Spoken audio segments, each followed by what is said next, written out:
joy, baby, joy. Thank you, celebration. Really. Thank you. Oh, boy. You know, I just looked at my girl over here. I shouldn't say my girl, I should say, I just looked over here at my honey. And we looked at each other and it's like, wait, didn't we do this already? No, we didn't. Let's do this now. Okay. There's so much going on. And it's all divine and it's all blessed. So today is the third week of Advent, and we're celebrating joy. We're celebrating joy. And what I'm inviting you today to do in this talk is to dedicate yourself to creating joyful ways to thrive. Creating joyful ways to thrive. And guess what? Supporting others to thrive as well. It's not one or the other. It's an and. It's an and. What if you had the power to create goodwill in humanity? Well, I'm here to tell you, you do. You do, Blanche, right, from that movie? Come on, give me something. All right. Thank you. And isn't that like the start of creating a world that works for all beings? Goodwill. So today I'm going to share with you this heartwarming story from this beautiful little book, and it really talks about how we can restore our faith in humanity. So are you ready for the story? Okay. This is written by Jason F. Wright. It's about 120, 22 pages. It's really sweet, easy read. So imagine the story. Here's the scenario. You've had a hard day at work. You come home. It's right before the holiday season, and you realize your door to your apartment, to your home is open. And you're like, "Oy." And you look again, and you realize you've been burglarized. Everything that had value is gone. You kind of breathe into that. All right, you're going to call the police. The police come over. You know, they do their investigation. They ask their questions. They do the smudging your whole entire place in black fingerprint thing. But they don't clean up after themselves now, do they? Okay, I digress. Right? In the hopes that they'll be able to figure out who perpetrated the crime. And afterwards, you go outside for just a breath of fresh air, and perhaps you're in that place of shifting from victimhood. Because, you know, when these things happen, it's so easy to stomp right in there, victimhood. And so you take that breath and you center, and perhaps you're in that process now of reframing that life happens to all of us. Life happens to all of us. And as you walk back in, you notice that there's a paper bag. And you pull out the paper bag, and you find that there's this really festively decorated jar full of coins and some bills. And you look around like, who could have left this? You don't see anything. There's no note on it. You're like, okay.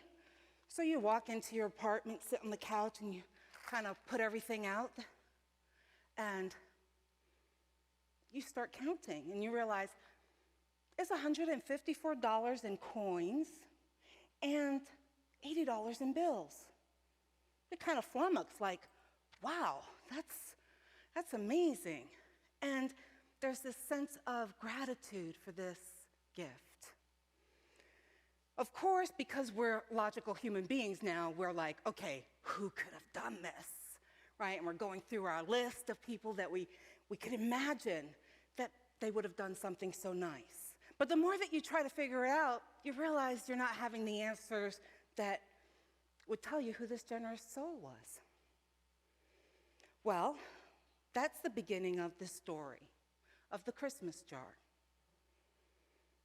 And it's this protagonist who goes around and tries to discover who this gift giver is. But in the process, in this journey, there's a level of self-discovery, a level of awakening to what really matters. She realizes this small practice of someone saving change throughout the year and gives as a gift of possibilities to others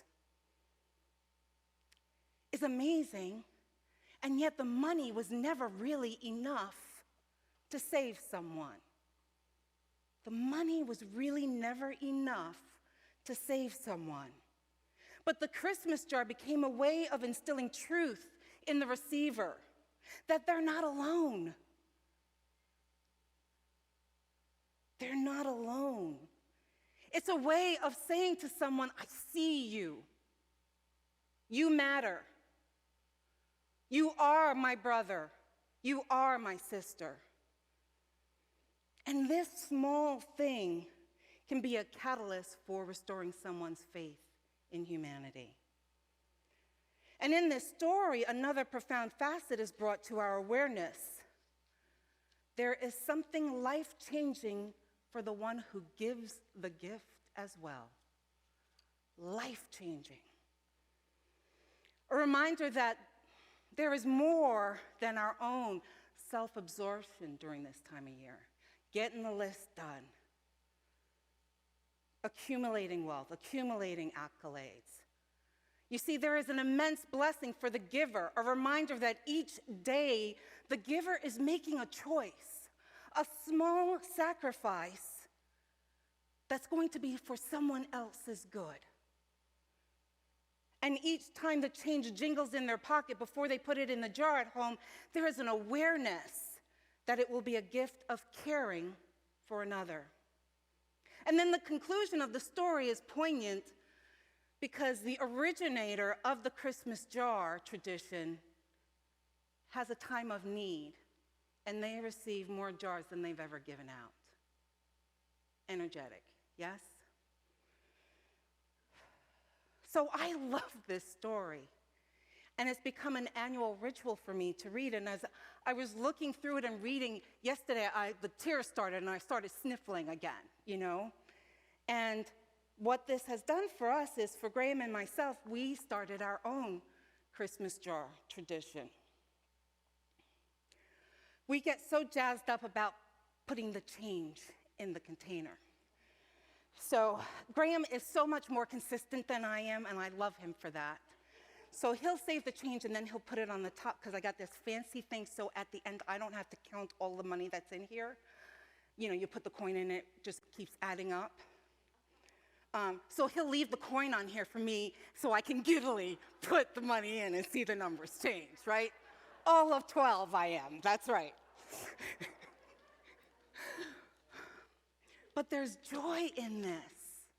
There is such joy in this, because I know it may just brighten someone's day. It may just brighten someone's season. They may find a way where they thought there was no way. We get to be messengers at that moment. And so we would just drive around when we felt the time was right to give this to someone. We would just drive around where Spirit led us. We'd stop, do a porch dash, but to give, not to take, right? Put it up there and then drive off. And it was just this, it still is this amazing tradition for us. And it reminds us throughout the year that there's more than us. There's more than us. You know, sometimes we look at the homeless situation, the poverty, all the things that are going on in the world, and we go, it's too much. I can't do anything. It's too much. Whatever I give is never going to make a difference. But that's not true. That's not true. This is such a small thing, but it impacts someone's life. And there starts that ripple, right? We talk about those ripples. Each little thing starts just rippling out, and before you know it, a family's changed, a community has changed, a spiritual community has changed.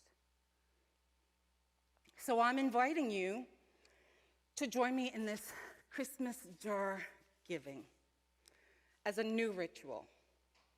Doesn't matter, what kind of jar you pick. It doesn't matter. All different kinds of jars you can pick. And doesn't matter how you decorate it. And here's the thing, I know some of you are probably saying, yeah, but I already have a jar, and I already save my coins. And I'm saying to you, that's great. And this is a little different in the ethos behind it. There's an intentionality that is not for you, it's not for your Christmas shopping, it's for someone else. So I'm inviting you to look at this whole process energetically. Each time you get change back from your purchases, take the time to bless the change. Bless the change as you put it in your pocket or your purse. And then take a moment of gratitude that the universe continues to supply substance for you to manifest such prosperity, right? And then once again, once you put it in your Christmas jar, bless it again energetically. And you know what? We need to do the same thing when we pay our bills. What would it be like to be able to pay our bills from a joyful heart? Now, I don't know about you, but I remember there was a time in my 20s when I was really stressed.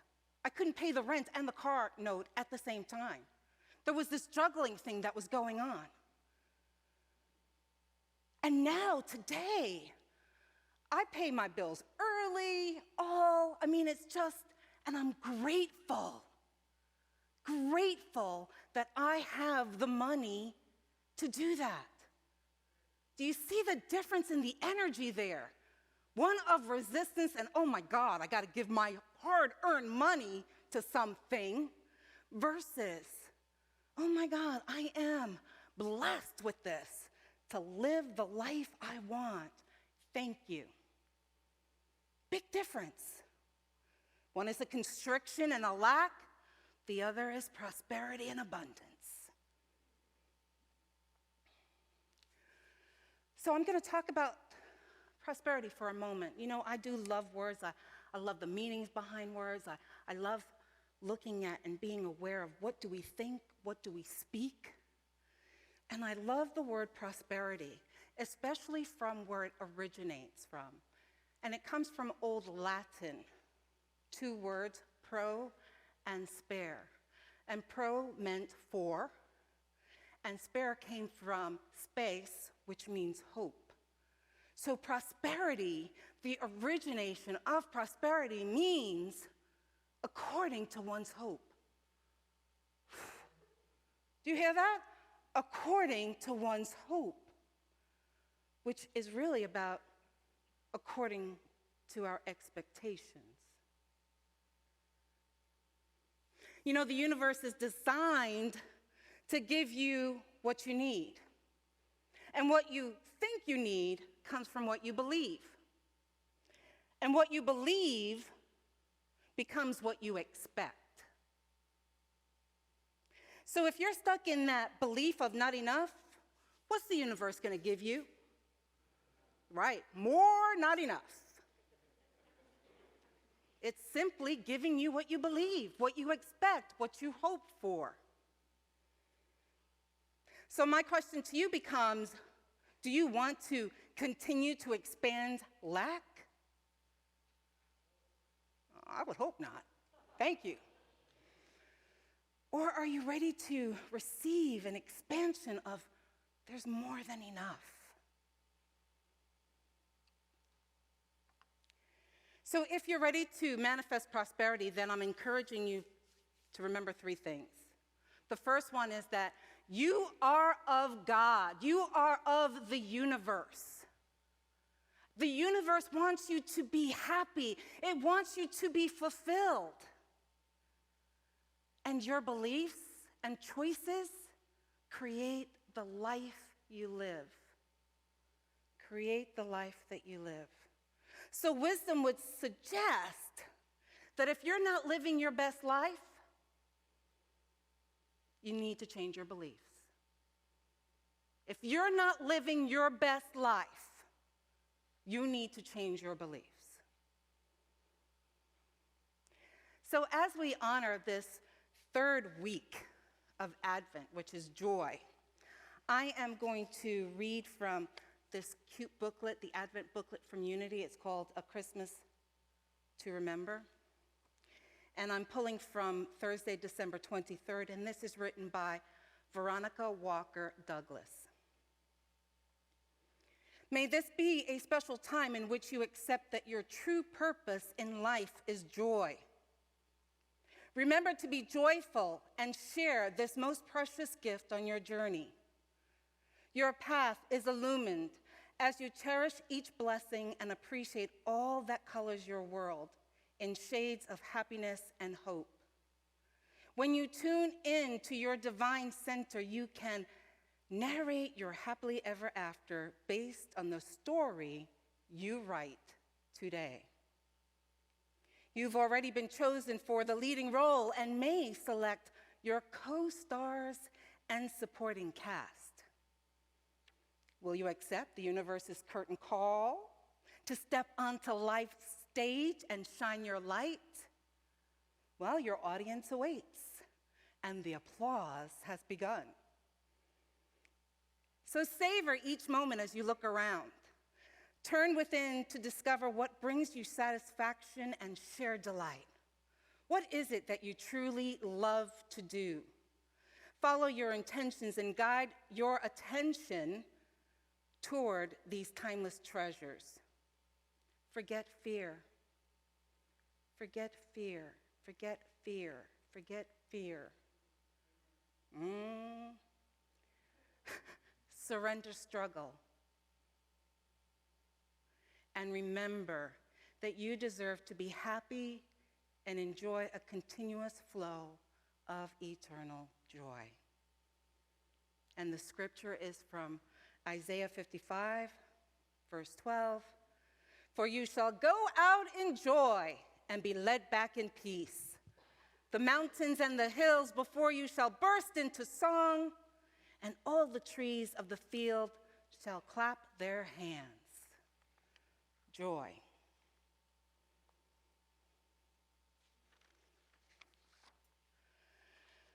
So I'm inviting you, my loves, to start anew. I'm inviting you to create your own Christmas jar tradition. And each time that you handle the money, imbue that transaction with thanksgiving, whether it's going out or coming in. Imbue it with thanksgiving. Whenever you pay a bill or purchase an item, fill up with the energy of grace and gratitude that you have the ability to do so. When you give money to another, once again, fill money with the energy of love, compassion, and kindness. As in all things, it's never about the money. It's about your beliefs and the energy that is created by those beliefs. We are here at Unity Church of the Hills because we believe in practical spirituality. We say it over and over again, that this is not theory. That's why we're here. It's not about the dogma. It's not about rules. It's about practical spirituality. And guess what, my loves? It means you have to do something. It means you take action. It means that you take your beliefs and you step out in your power. So let this time of Advent really be a preparation for you, for a commitment to being transformed in your mind, your heart, your soul. So this third week of Advent is about joy, and we have an affirmation, and the affirmation is, I am filled with joy and excitement as I manifest into form new ways of thriving in 2022. Now, I'm hoping each of you got a little bookmark, so you'll have one for this week and then again for next week. So we are going to work with this affirmation. I am filled with joy and excitement as I manifest into form new ways of thriving in 2022. we'll use that for our meditation today. Let's prepare.